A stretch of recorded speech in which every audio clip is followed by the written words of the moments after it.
This is African American History is American History. In the autumn of 1941, poet and social activist Langston Hughes began contributing to the magazine Common Ground, a literary magazine published quarterly between 1940 and 1949 by the Common Council for American Unity.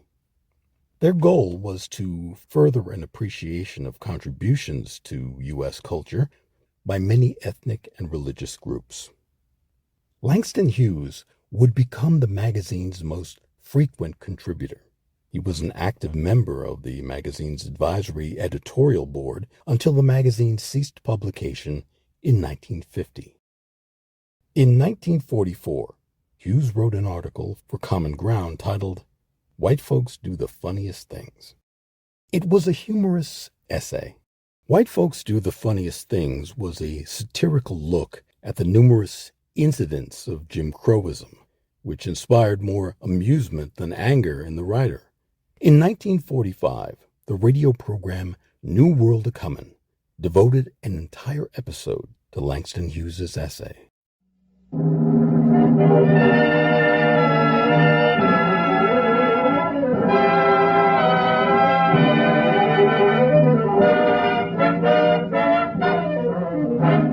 The sweep and fury of the resurrection.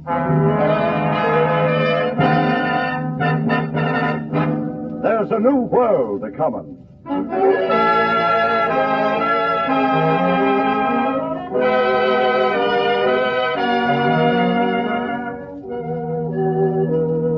Today and every Sunday at this hour, WMCA, in cooperation with the citywide Citizens Committee on Harlem, brings you a series of vivid programs dramatizing the inner meanings of Negro life, based on the theme of Roi Ottley's book, New World A-Comin'. Today, the story of Negro humor, as seen through the eyes of Langston Hughes, well-known poet and novelist, starring Canada Lee, impersonating Mr. Langston Hughes, produced and directed by Mitchell Grayson.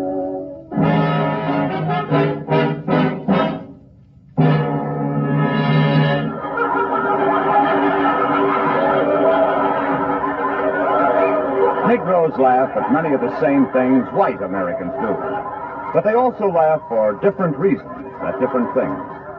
Some incidents of Jim Crowism, which Langston Hughes has experienced, have amused him more than they have angered him, due, as nearly as he can analyze them, to their very absurdity. But here, let the well-known American poet recount these incidents for you himself. Once I was driving south from New York to Richmond, Virginia, an hour or so below Washington. Those of us in the car became thirsty. Of course, someone suggested stopping at a roadside refreshment hut we saw ahead. We knew we couldn't eat or drink inside since there's legal Jim Crow in Virginia. But it was my intention to purchase a few bottles of soda and bring them out to my friends.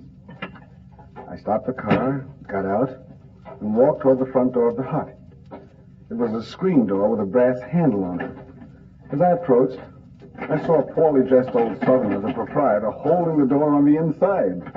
He shouted through the screen. You can't come in here. Well, I want to buy a few bottles of soda. What do you want? Some sodas. You can't get him through the front here. Go around to the side of the house. But there's no door there. Well, you get him through a hole. A hole? Where? Walk around the side. We'll serve you there.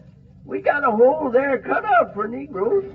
The man continued frantically to hold the door as though I were a dangerous savage intent on murder.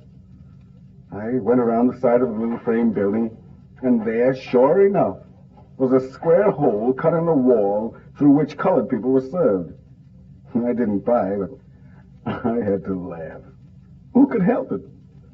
Almost within the shadow of the capital of American democracy, a little 2x4 roadside shack had cut a hole in its wall through which to serve Negroes. The colored person could not even come in the door.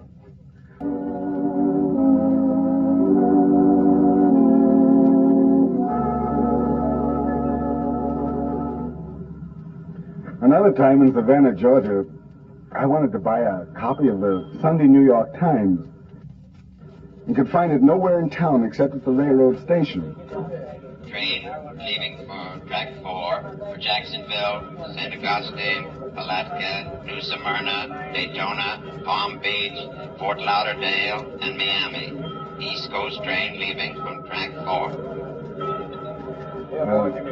You perhaps know, of course, that there are colored waiting rooms in Southern Railroad stations. Well, in the colored Jim Crow waiting room, there was no newsstand, so I went outside on the sidewalk and around into the white waiting room, where I bought the Times without incident. But coming out of the station, just at the door, a policeman stopped me and said, Hey, you wait a minute. You can't come in and out of this front door. "But I just bought a paper. There's no newsstand in the colored waiting room." I don't care nothing about that. You can't come in here. "But I just..." Okay, then let me out. You can't go out of this door neither. "But look, I just came in through this That door." don't make no difference. You can't get out. "But there's no other way out except through train sheds down the tracks." Yeah, that's right. "Oh, look, officer, I just came in this way." Well, you can't go out this way. Negroes can't use this door. "Okay, how do I get out then?" Only way I see is for you to walk the tracks. "Oh, so in order for me to get out of the Savannah station, I have to go through the train shed Yep, and follow the railroad tracks to the street crossing." that's right. That's the only way for Negroes to get out. I've never experienced anything so absurd before in my life. The seriousness of that cop and utter stupidity of being at a door, but not permitted to go through it, kept me laughing all day. You see, I grew up in Kansas, so the absurdities of Southern Jim Crow were new to me at that time and unbelievably quaint.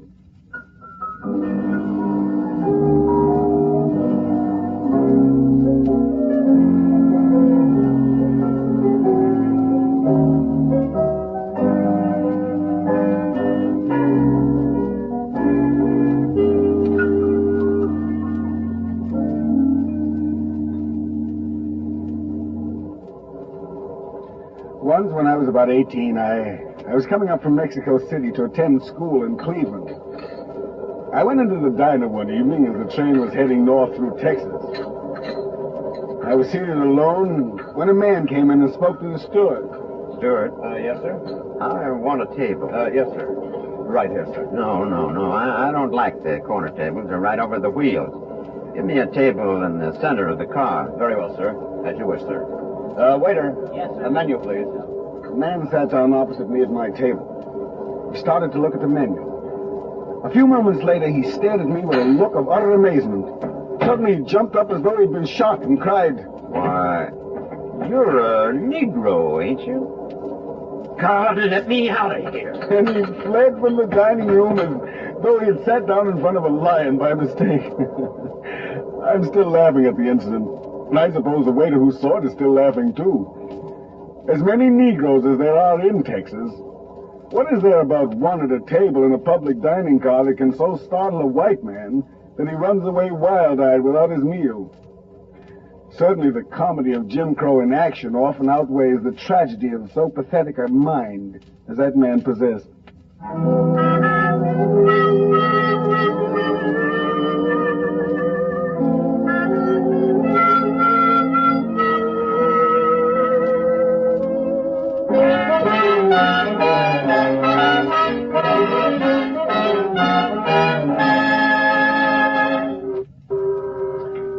But by no means is everything funny about Jim Crow. Once I had to wait for hours before driving my car onto a ferry boat in Louisiana. All right, come on. All colored cars line up behind the lights to get on the ferry. Sir, when do you suppose I'll be able to get on that ferry? You'll have to get back of that line, behind them white cars, and wait your turn. Yeah, but by the time the ferry crosses the river and returns, more and more white cars will have gathered. Now don't raise your voice. But the ferry has made 4 trips now, and each time the white cars fill the boat and Negroes can't get on it. You want to cross or don't you? Yes. But why do Negro cars have to fall back to the very end of each newly formed line? Now look here, you. You're in the suit. Don't forget that.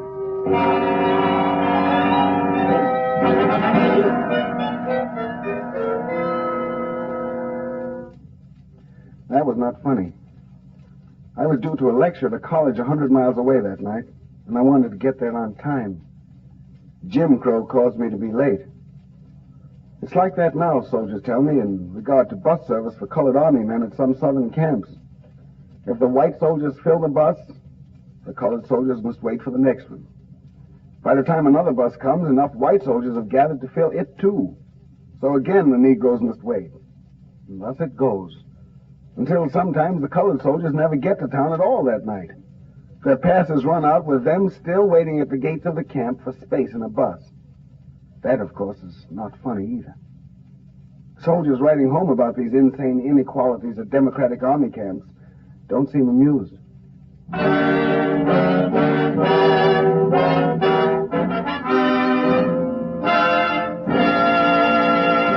Ladies and gentlemen, this is Sanford Bickart speaking.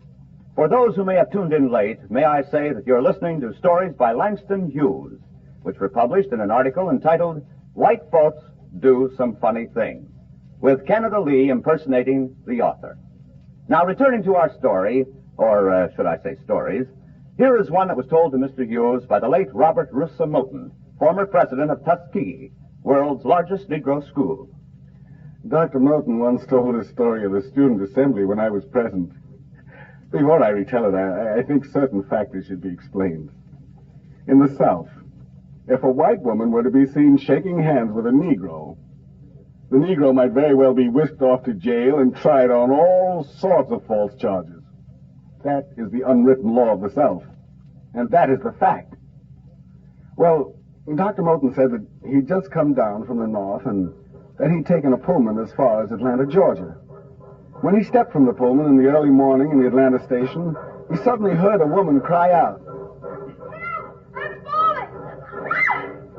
He turned and saw that a woman had caught her heel in the top step of the train and was falling forward. Naturally, his first impulse as a man was to reach out his arms and catch her. But when he looked up and saw that she was a white woman, he dropped his arms. At this point in his story, the student audience roared with laughter. It amused his students no end.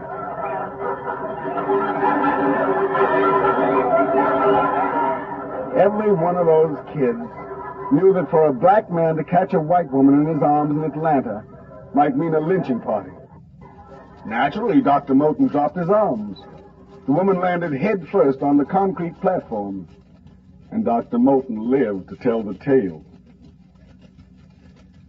But somehow, I couldn't laugh. It seemed to me one of the saddest stories in the world.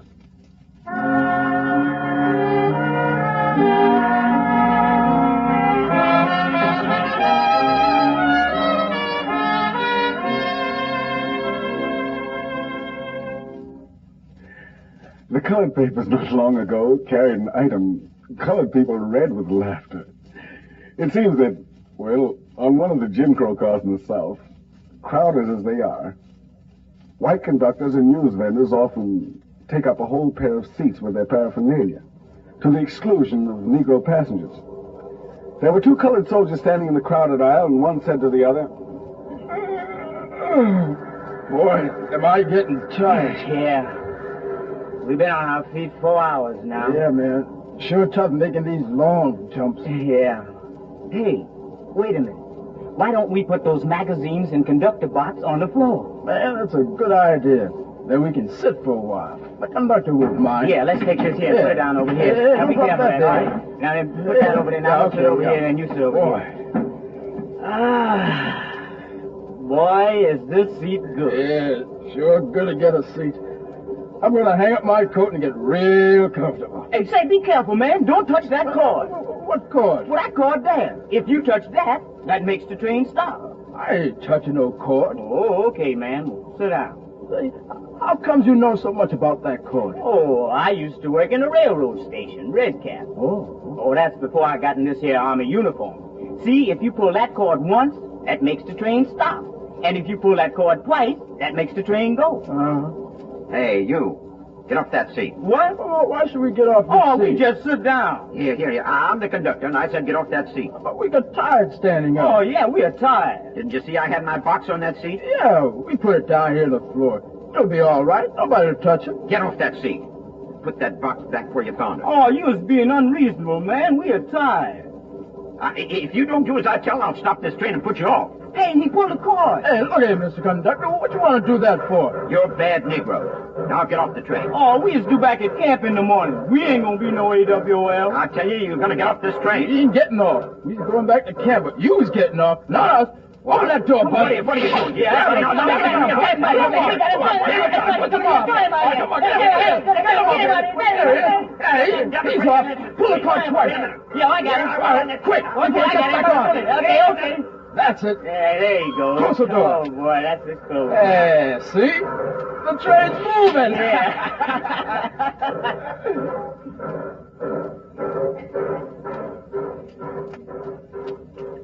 I suppose environment creates varying nuances in regards to humor.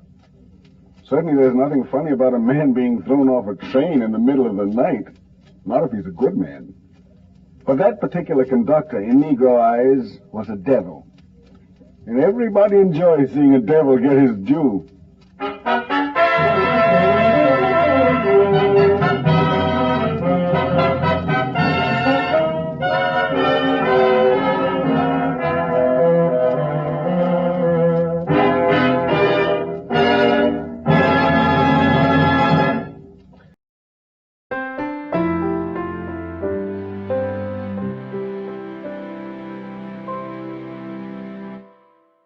This is African American History is American History. These are the kind of anecdotes that currently amuse Black America. New ones are being born by the minute. Their humor is based on the absurdity of white Americans giving freedom and democracy such a grandiose play, while still selling Negroes strawberry sodas through a hole, or threatening to throw black soldiers off a train for objecting to the outrageous conditions of the Southern Jim Crow car.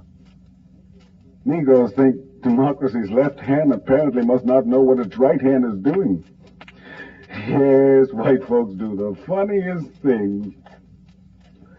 Personally, I know that not all white Americans practice Jim Crow at home and preach democracy abroad. But what puzzles me about those who do is their utter lack of humor concerning their own absurdities. I've read that Hitler has no sense of humor either.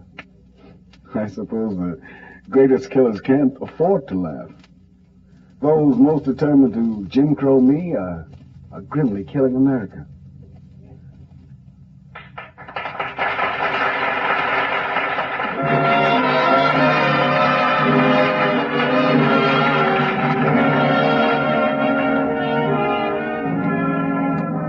You've been listening to New World A-Coming, starring Canada Lee as Langston Hughes, well-known American poet and author.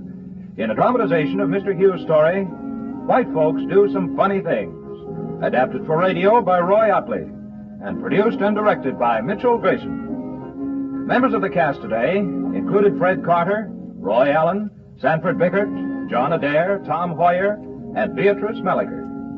Music for today's program was arranged by John Gart and James Lozito, conducted by Jerry Sears. Theme music composed by Duke Ellington.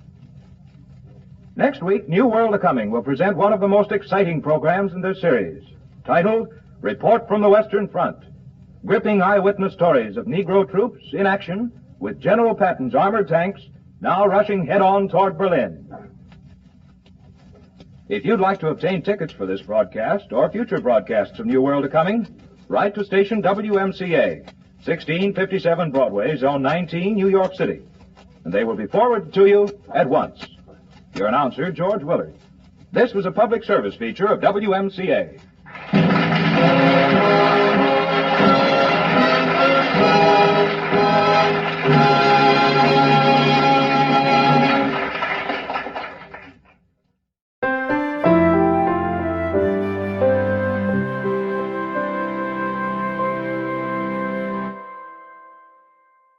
This has been African American History is American History. Thank you for listening, and please stay safe.